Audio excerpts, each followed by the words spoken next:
So inflation is going up. It's been going up all around the world since COVID. And in some places, it's like 50%, 60%, 70%. Well, in the United States, we really were able to tamp down inflation in the 4 years following COVID. But now, because of the current policies and economics going on and a bunch of other things, inflation is going back up and it's probably going to keep going back up for a good long while. On job losses, look, AI is coming out right now. AI is just going to displace millions and millions of jobs in the United States. And also, a lot of retailers and a lot of industries are starting to cut back and, in fact, fire employees. I live in Portland, Oregon, and Intel just cut thousands of high paying, high tech jobs. So that's really kind of a mini disaster that's beginning to unfold all across a lot of industries. And then tariffs. Tariffs are taxes. Don't let anybody tell you anything else. Tariff is a tax on the consumer buying the product, right? So if someone makes something for $1 and they ship it to the United States and they have to have another 5, 10, 15, 20% cost added on top, guess who's paying it? You are, the purchaser, because Walmart's not going to suck it up. Your wallet's going to suck it up, unfortunately. And then labor costs. Look, the boomers are all now retiring. And the millions and millions of boomers are retiring, right? And what's happening is the new generation, as they exit the work pool, the new generation, Gen Z coming in, is much smaller.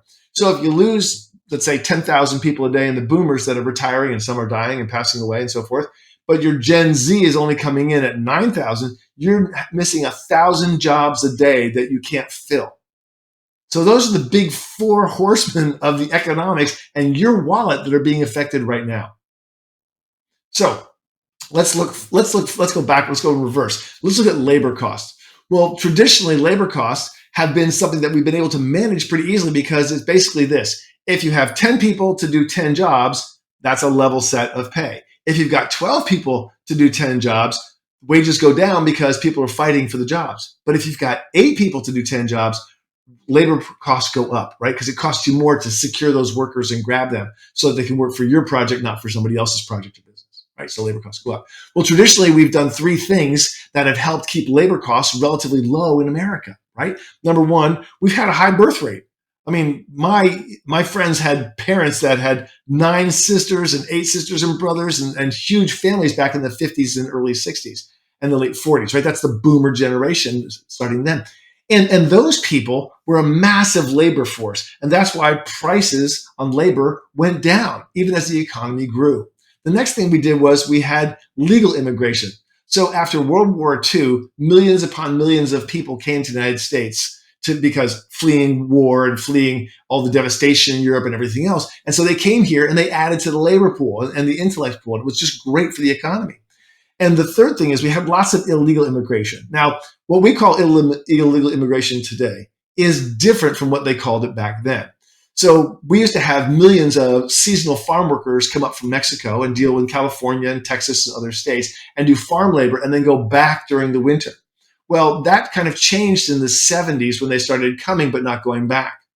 And while Ronald Reagan, I believe it was, or maybe it was George H.W. Bush, had a Jubilee, sort of a free stay. If you just register, you can stay and we'll get you citizenship and you go through the process.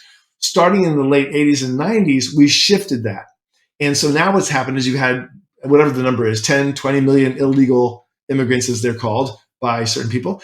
Here in the United States, the challenge is that those people are now being told they have to go home. They're here illegally. Therefore, that's a crime. They have to go home. And so, as we can see, the government is now starting to round those people up, whether it's at churches, at their day jobs, at Walmart parking lots for labor or Home Depot labor, or whether it's at their hearings where they're getting a hearing to stay because they've gone through the process legally. The problem is those people are now getting afraid and leaving their jobs and hiding out. And so that means that a lot of people aren't showing up for work across working states, across farm states, across small industries, construction, things like that. So labor is now going through the roof in terms of cost. That affects your pocketbook. That affects your pocketbook a lot. If you lose 10%, or if you lose 8% or even 5% of the labor pool, that's a massive hit to cost, right? It's a massive hit to your cost when it comes to people taking jobs like working in fast food industries or working in agriculture and all these other related industries like construction and so forth. So your costs are going to go up because of labor costs. for all three of those factors, right? So the other thing I didn't mention is that a lot of people who were coming here as students and used to be able to stay and get a green card and so forth, those people are being told to go home now.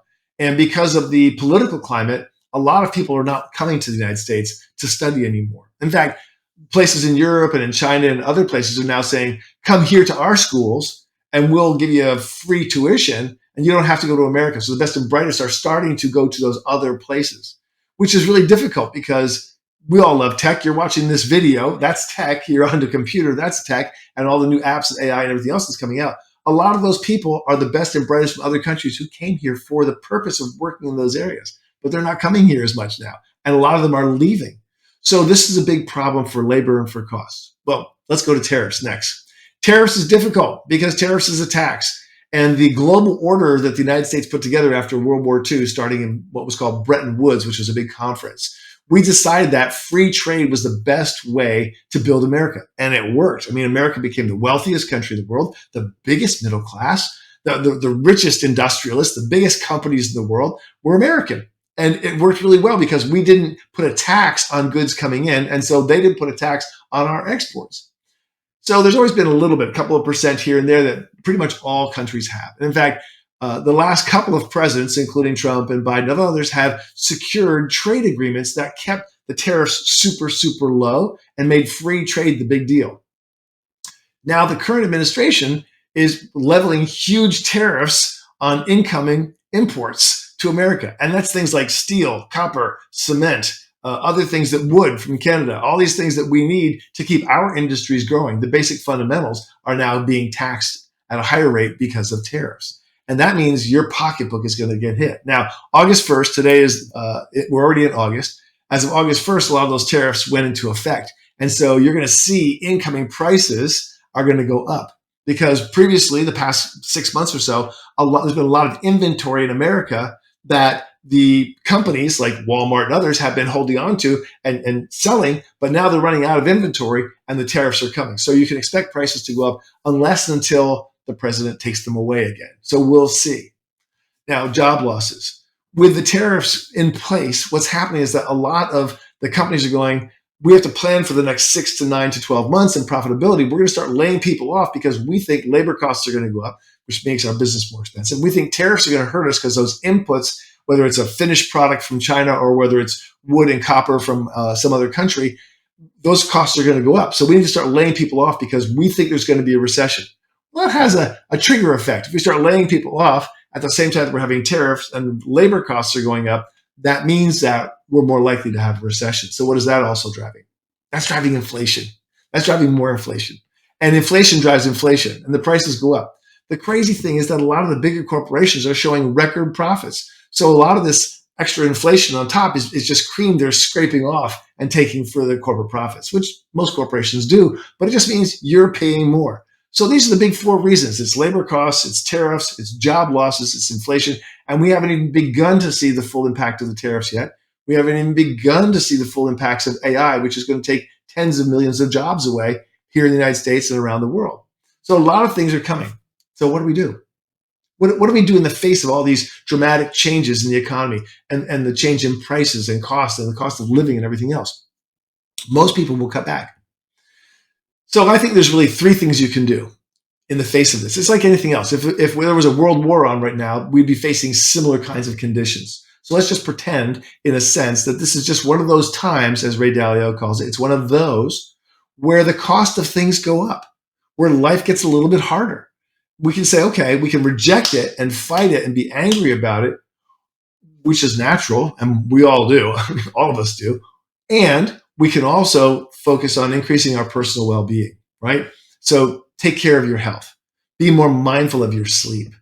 Focus more on gratitude and appreciation and spirituality if you're in that space. Enjoy the free things in life. You know, Mel Robbins, who's one of my favorites. She's a coach. She's an author. She's incredible. I've been following her for years. I share a lot of her information. I have deep gratitude for her work. She's incredible. She said there are three things that are really, really important in life.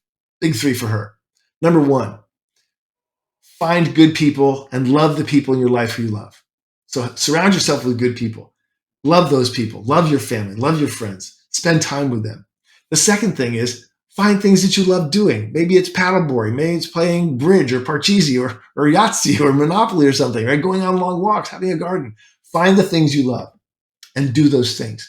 And then the third thing she said is mix the people that you love and love spending time with the things you love and love doing, put those together, and that's where the real juice is. So most of those things are probably free anyway, which means that you're not going out and spending money and buying stuff, and you're spending more time doing things you love with people you love, having a wonderful, beautiful time, steeped in gratitude and appreciation for just being alive in this magic moment. And as a quick reminder, if you haven't thought about it, go back and look at black and white pictures online of people from like 1900 to 1910 or 1920, of adults. They could be at parties. You can search for this on Google, right, on images, and look at them. What do they all have in common? They're all dead. They all lived their lives. They had their best days. And our lives are short. They seem long when you're young, but as you get older, like I'm 63, I'm not dead, but I can see the edge of the hill from here, right? So it's like, just have deep gratitude and appreciation for your life and go do the things you love with the people you love and find the positive, right? Find the positive, find the good, be the positive, be the good, do nice deeds for your neighbors, do nice things for people you love. Don't expect anything in return. Just go do and add to the world the good, the true, and the beautiful in the world, right? And then find a way to be more positive yourself, whether it's reading spiritual books or self-help books or watching these videos. When you change your mind, when you change the inputs into your brain, when you sleep better, when you find yourself in a better space, when you do more kind things, you do more loving things, you are filled with life. You are filled with beauty. You are filled with joy. That's what this is all about. So yeah, there's going to be inflation. There's going to be job losses. There's going to be tariffs. There's going to be labor costs. There are, I think, 25 wars and military conflicts in the world going on right now. You know what? You still have the power to create your day your way, at least inside and with the people that you love. And I highly recommend it because I do that. And it makes life so much easier and so much better. Yes, I take time, I carve out time to go look at the hard things, the crazy things going on with AI, with inflation, with the climate, with politics and all that stuff. I take time to educate myself, and I recommend you do too. But educating yourself doesn't mean drowning in it. It means just becoming aware of it so you know what it is and where it is. In the meantime, you got to get out there and fill yourself with gratitude, love, joy, friends, positivity, do good things, be good things, take care of your health, get lots of sleep. And if you find this a little difficult, get help. Talk to someone about it. It's natural to go through stages of grieving. You can go look up the 5 stages of grieving online and learn about that, because when there's change and there's dissonance and there's difficulty going on around us, we feel upset by that. And we can learn to go through that and to grow through that. It's a natural process. And again, get back to personal well-being, gratitude, appreciation, love and kindness, and doing good things for the world. You can do it. I can do it. If we all do it together, it changes everything. So if you need it, look down below. There's a link for a wonderful ebook I made for you. You're going to love it. Change your mind, change your life, focus on what you want and what you want to become and what you want to create in your world, positive for other people, and let's have a beautiful day together.